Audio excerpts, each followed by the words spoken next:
आइए दोस्तों, तो हम अपने वीडियो की शुरुआत करते हैं। मैं हूं वनराज गोस्वामी और आज मैं आपके लिए जो पोएम लेकर के आया हूं वो है लंदन 1802। ये फ्रॉम हमने इसमें लगा रखा है, लेकिन एक्चुअल में फ्रॉम नहीं है दोस्तों, टाइटल में लगा हुआ लंदन 1802। और इसको टू मिल्टन के नाम से भी जाना जाता है, यानी इसका सबटाइटल है दोस्तों टू मिल्टन। टू मिल्टन, क्योंकि आप समझिए ये मिल्टन को एड्रेस्ड है, इसमें मिल्टन का संबोधन किया गया है। तो टू मिल्टन लंदन 1802। इस कविता के हम कुछ क्वेश्चंस समझेंगे दोस्तों, और इंपॉर्टेंट लाइंस भी मैं यहां पर आपको बताऊंगा। सबसे पहले इसकी जानकारी दे दूं दोस्तों। विलियम वर्ड्सवर्थ 1802 में फ्रांस से लौट करके आया है। फ्रांस की क्रांति के दुष्प्रभावों को जब वो इंग्लैंड में देखता है कि फ्रांस में जो भी कुछ लोगों के साथ हो रहा है, फ्रांस की क्रांति ने जो भी प्रभाव डाला है, उस प्रभाव को से प्रभावित ना होते हुए इंग्लैंड के लोग दया से रहित हो गए हैं। उनका उद्देश्य केवल मात्र धन कमाना रह गया है। वह फ्रांस के लोगों के साथ सहानुभूतिपूर्ण व्यवहार नहीं करते हैं। इस बात से बहुत ज्यादा प्रभावित होते हुए वर्ड्सवर्थ मिल्टन को याद करते हैं और मिल्टन को एड्रेस करते हुए एक पेट्रार्कन सोनेट की रचना करते हैं। पेट्रार्कन फॉर्म का ये दोस्तों सोनेट है, यानी कि सबसे पहले आप इसको समझे कि ये इट इज ए सोनेट। ये एक सोनेट है। सोनेट दो भागों में बटा होता है दोस्तों। जो ओरिजिनल सोनेट है, पेट्रार्कन सोनेट आप इसको कहिए, ये फैक्ट्स आप लिख लीजिएगा। पेट्रार्कन सोनेट कहिए या आप इसको इटालियन सोनेट कहिए। पेट्रार्कन सोनेट, इटालियन सोनेट, आप इनको कुछ भी कह सकते हैं। बेसिक फॉर्म है ये सोनेट की। तो इस फॉर्म में दोस्तों जो सोनेट होता है, actually sonnet is a 14 line poem. Do you know? I think you know very well कि 14 लाइन की कविता होती है सोनेट। और 14 लाइन का जो बेसिक जिनमें डिफ्रेंशिएट किया गया है इनको, वो 8 और 6 लाइन में किया गया है अकॉर्डिंग टू पेट्रार्कन सोनेट और the basic form of the sonnet और इटालियन सोनेट। तो जो दो भाग हैं इसके, वो ऑक्टेव होता है दोस्तों, जिसमें पहला स्टेंजा या पहला भाग जो है वो 8 लाइनों का होता है, जिसको हम ऑक्टेव बोलते हैं। दूसरा भाग जो है वो 6 लाइनों का होता है दोस्तों, जिसको हम सस्टेट बोलते हैं। यहां से जो ये दो भाग हैं दोस्तों, यहां तक एक थॉट चलता है इटालियन सोनेट में, पेट्रार्कन सोनेट में, और उसके बाद फिर आपको टर्न ऑफ थॉट देखने को मिलता है अगली यानी नवी लाइन से। और अगर इसके और फंडामेंटल बात करूं, हालांकि दोस्तों ये सभी मैंने सोनेट की जो फॉर्म है, सोनेट का जो रूप है, इसके काइंड्स हैं, इसको अपनी टर्म्स वाले वीडियोस में मैंने बनाया है, आप इसको देख सकते हैं। तो याद रखिएगा, इसके डिस्क्रिप्शन बॉक्स में मैं लिंक भी दे दूंगा उस वीडियो का जिसमें सोनेट के फॉर्म को मैंने बताया है।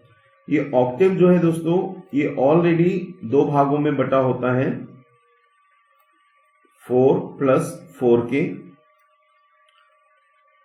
आपको फिर से एक बार समझा देता हूं। मेन 14 लाइनें डिवाइडेड होती हैं ऑक्टेव और सस्टेट में। ऑक्टेव जो है वो फिर से दो भागों में डिवाइडेड होता है, यानी 4-4 लाइन के स्टेंजा में, जिसको क्वार्ट्रेन बोलते हैं। 2 क्वार्ट्रेन मिलकर के ऑक्टेव बनाते हैं। और अगर इधर सस्टेट की बात करें तो दोस्तों ये सस्टेट भी दो भागों में बटा होता है ट्रिपलेट में। यहां 3-3 लाइन के दो स्टेंजा आपको देखने को मिलते हैं, ध्यान रखिएगा। तो ये डिवाइडेशन मैंने आपको बता दिया। इटालियन पेट्रार्कन सोनेट का बेसिक फॉर्म ऑफ सोनेट है, और मिल्टन ने भी इटालियन सोनेट को यानी क्लासिकल सोनेट को अपनाया था। और 1802 में फ्रांस से वर्ड्सवर्थ ने और मिल्टन ने भी क्लासिकल फॉर्म को अपनाया है। और इस सोनेट को भी इटालियन फॉर्म में या पेट्रार्कन फॉर्म में या मिल्टोनिक फॉर्म में आप कह सकते हैं लिखा गया है। अगर कोई भी ऑप्शन में आता है तीनों ही आंसर सही होंगे, क्योंकि तीनों का मतलब एक ही है, मिल्टोनिक सोनेट, इटालियन सोनेट और पेट्रार्कन सोनेट या क्लासिकल सोनेट, ये सभी एक ही प्रकार के सोनेट के नाम हैं। तो 1802 में दोस्तों याद रखिएगा 1802 में ये लिखा गया, और उसके बाद इसका जो पब्लिकेशन हुआ है दोस्तों, ये पब्लिश हुआ है 1807 का, जो इनका वर्क आया है दोस्तों, poems in 2 volumes, poems in 2 volumes, याद रखिएगा। इसमें यह 1807 में प्रकाशित हुआ है। तो मैंने आपको बता दिया कि ये पेट्रार्कन सोनेट है। सोनेट में 14 लाइनें होती हैं, ऑक्टेव और सस्टेट में डिवाइडेड होता है। 1802 में इसको लिखा गया है और 1807 में पोएम्स इन 2 वॉल्यूम्स में ये प्रकाशित हुआ है, और ये एड्रेस्ड है टू मिल्टन। इसका सबटाइटल जो है टू मिल्टन है, मिल्टन को उसमें एड्रेस किया गया है। और यदि दोस्तों एक जानकारी और मैं यहाँ पर ही आपको दे देता हूँ पहले ही, ताकि आपको बातें बड़ी स्पष्टता से आगे के जो क्वेश्चंस हैं वो समझ में आए। देखिए मैंने आपको बता दिया कि ये पेट्रार्कन सोनेट है, ऑक्टेव सस्टेट में डिवाइडेड है। उसके बाद आपको बता दूं कि इसमें जो मीटर प्रयोग किया गया है दोस्तों, वो आयम्बिक पेंटामीटर का प्रयोग किया गया है। याद रखिएगा आयम्बिक पेंटामीटर, ये मैं आपको ओरली बोल रहा हूं, इस फैक्टर को आप जरूर नोट कर लें। यही इंपॉर्टेंट चीजें हैं दोस्तों जो मैं ओरली आपको बताता हूं। सबसे ज्यादा इंपॉर्टेंट अगर इस वीडियो में कुछ है तो ये जो ओरल मैंने आपको नॉलेज दी है इसको आप नोट कीजिएगा। आयम्बिक पेंटामीटर का इसमें प्रयोग किया गया है। ये एक Italian classical Miltonic Petrarchan sonnet है। नेक्स्ट इंपॉर्टेंट क्वेश्चन दोस्तों ये है कि इसकी राइम स्कीम क्या है। तो मैं आपको इसकी राइम स्कीम बता देता हूं दोस्तों। इसकी राइम स्कीम है ABBA, ABBA, CDD, ECE। एक बार फिर से सुन लीजिए, इसकी राइम स्कीम है ABBA, ABBA, CDD, ECE। तो ये राइम स्कीम है इसकी दोस्तों। तो आपसे क्वेश्चन पूछा जाए कि किस प्रकार का सोनेट है, तो आप कहेंगे क्लासिकल सोनेट है, पेट्रार्कन सोनेट है, मिल्टोनिक सोनेट है, इटालियन सोनेट है। आपसे पूछा जाए कितने भागों में डिवाइडेड होता है इटालियन सोनेट, तो आप कहेंगे ऑक्टेव और सस्टेट में। आपसे पूछा जाए इसकी जो मीटर है वो कौन सा है, तो आयम्बिक पेंटामीटर है। इसकी राइम स्कीम आपसे पूछी जाए तो मैंने आपको बता दिया है। तो ये चीजें आपको इंपॉर्टेंट हैं, इसमें आपको याद रखनी है। अब चलते हैं दोस्तों हम क्वेश्चंस की ओर और देखते हैं क्वेश्चंस में क्या क्या चीजें हैं और हमको क्या क्या उसमें समझना है।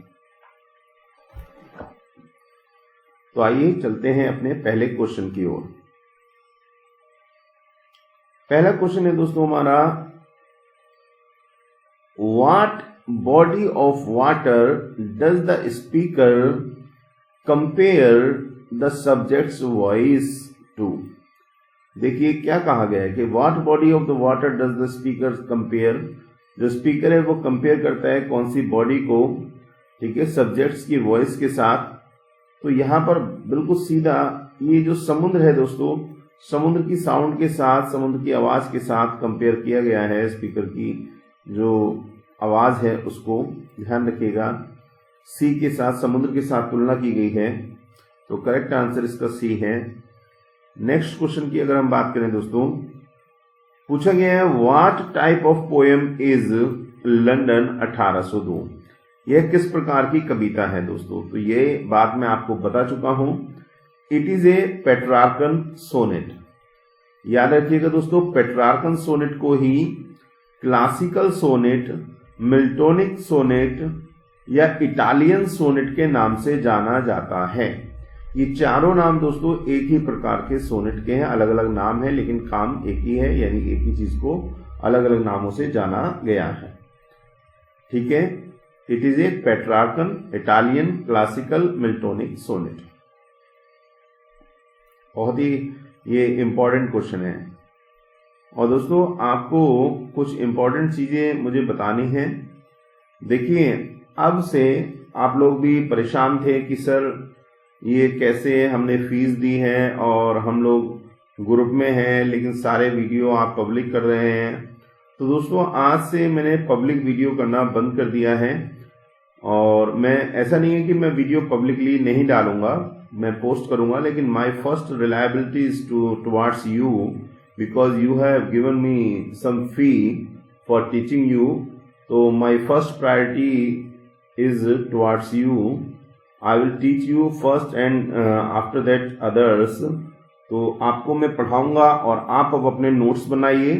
अब मैं केवल कॉमन वीडियोस ही, जो कॉमन वीडियो होंगी मतलब बीच बीच में, वो मैं पब्लिक करूंगा। बाकी मेरा सारा फोकस आप पर रहेगा।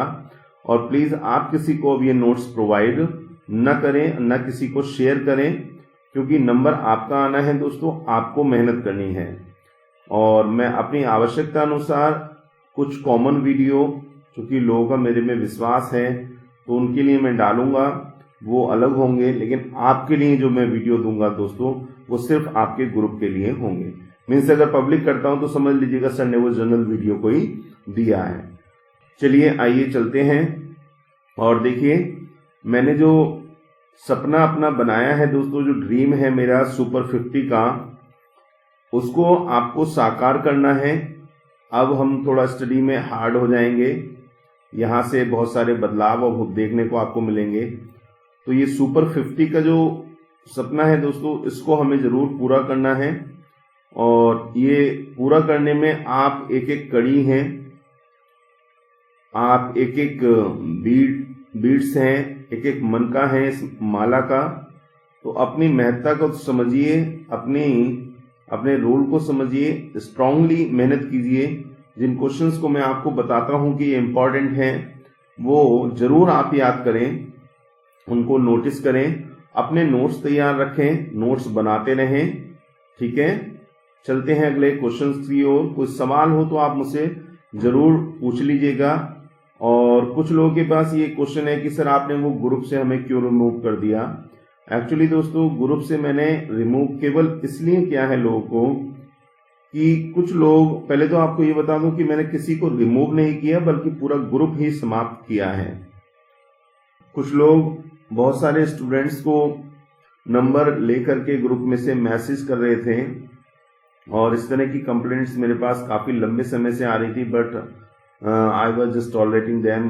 पर अब ये करना थोड़ा मुश्किल था, उसीलिए मैंने उनसे बचने के लिए उस ग्रुप को ही समाप्त कर दिया है। तो आइए चलते हैं और मेहनत करते हैं और आगे बढ़ते हैं अपने लक्ष्य की ओर।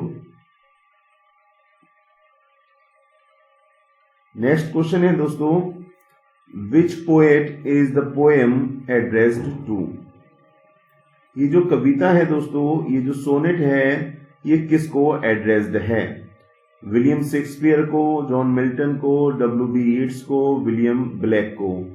तो जैसे कि आपको टाइटल में ही मालूम है, लंदन 1802 का सब टाइटल ही टू मिल्टन है, तो आप कह सकते हैं कि ये मिल्टन को एड्रेस्ड है, मिल्टन को संबोधित इसमें किया गया है। What does the speaker describes man as in the 6th line in London 1802? इस कविता में जो 6th लाइन है दोस्तों, उसमें मैन को किस रूप में रखा गया है? तो वी आर सेल्फिश मैन, ये लाइन है दोस्तों, याद रखिएगा। We are selfish man, we are selfish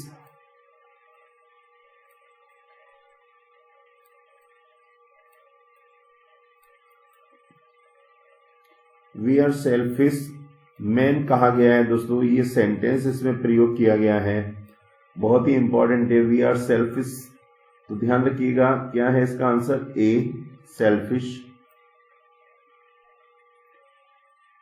what is the rhyme scheme of the octet? देखो दोस्तों, ऑक्टेट कहा गया है, ऑक्टेट या ऑक्टेव आप कहिए, यानी कि जो मैंने आपको बताया था कि सोनेट या क्लासिकल सोनेट डिवाइड होता है ऑक्टेव और सस्टेट में। तो ये पूछ रहे हैं कि ऑक्टेट की राइम स्कीम क्या है, जबकि मैंने आपको पूरे सोनेट की राइम स्कीम बता दी है। तो देखिए मैंने आपको बताया था A B B A B B A. तो सही आंसर आप चूज कीजिए, इसमें से कौन सा है? कोशिश कीजिए जो मैंने राइम स्कीम बताई थी उसी के अकॉर्डिंग आप निकाल पाए। आपको पता लग गया होगा सही आंसर हमारा ए है।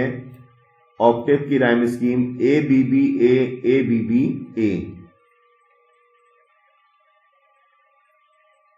What country does the speaker identify as being in need in London 1802?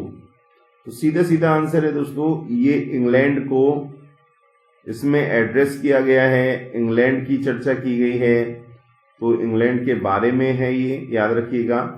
यहाँ पर एक चीज और आपको बता देता हूं दोस्तों, ये पॉइंट भी आप याद रखिएगा। इंपॉर्टेंट फैक्ट्स मैं हमेशा ही आपको बताता हूं वीडियो के दौरान, वीडियो के पहले या लास्ट में। देखिए आपसे पूछा जाएगा कि to Milton is dedicated to Milton या लंदन 1802 इज डेडिकेटेड टू, तो ये किसको डेडिकेटेड है? तो ध्यान दीजिएगा, Wordsworth dedicated this poem to national independence and liberty.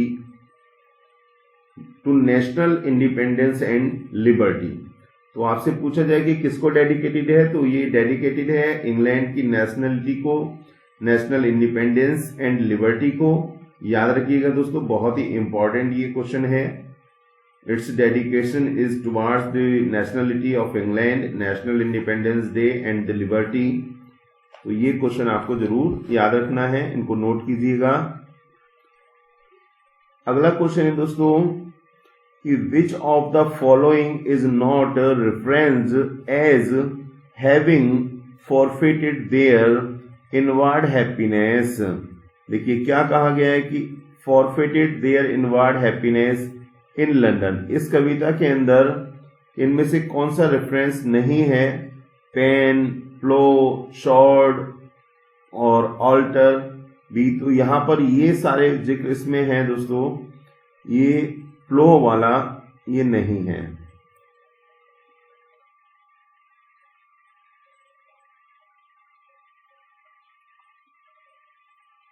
Next question है दोस्तों, which of the following is not something the speaker specifically asked the subject to provide in London 1802? तो क्या प्रोवाइड करने की बात कर रहे हैं वो इस कविता के अंदर लंदन मिल्टन के माध्यम से? Manners, freedom, dignity, virtue. तो वो कहते हैं डिग्निटी यानी हमारा आत्मसम्मान, जो हमारा आत्मसम्मान है वो हमको लौटा दो, हमको धर्म के रास्ते पर ले जाओ मिल्टन। तो मिल्टन को इसमें एड्रेस किया गया है, ध्यान रखिएगा। ये बहुत ही इंपॉर्टेंट क्वेश्चन है दोस्तों, इसको आप बिल्कुल फ्लिक एंड क्लिक कर लें। These lines have been taken from the poem of William Wordsworth, name the poem। ये लाइनें किस पोएम से ली गई हैं? Milton thou shouldest be living at this hour। Milton काश तुम आज इस समय जिंदा होते। तो ये दोस्तों आपको मालूम है ये लाइनें हैं रिटन इन लंदन सितंबर 1802, यानी लंदन 1802 नामक सोनेट से ये लाइनें ली गई हैं।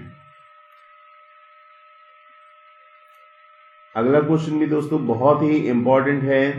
क्वेश्चन है these lines have been taken from the poem William Wordsworth, name the poem. We are selfish man. देखिए यही लाइन थी जो मैं आपको लिख करके बता रहा था। We are selfish man, O raise up. हम सभी लोग क्या हो गए? स्वार्थी हो गए हैं।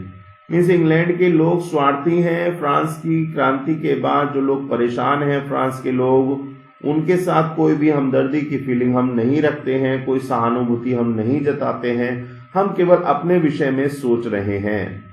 ओ रेज अस अप, ओ मिल्टन आओ और हमारे को ऊंचा उठाओ, हमारे में नैतिकता का विकास करो, हमारा मॉरलिटी का जो स्टेटस है उसको ऊंचा ले जाओ। रिटर्न टू अस अगेन, हमको दोबारा से एक बार, रिटर्न टू अस अगेन, दोबारा से एक बार एकजुट कर दो। जैसे तुमने अपने समय में पैराडाइज लॉस्ट जैसी बुक लिख करके सारी दुनिया को धर्म का, नैतिकता का पाठ पढ़ाया था, ऐसे ही एक बार तुम फिर से आकर के हमारे अंदर नैतिकता के गुणों को भर दो। तो वी आर सेल्फिश मैन और raise us up return to us again, ये लाइन कहां से ली गई है दोस्तों? तो लंदन 1802 से।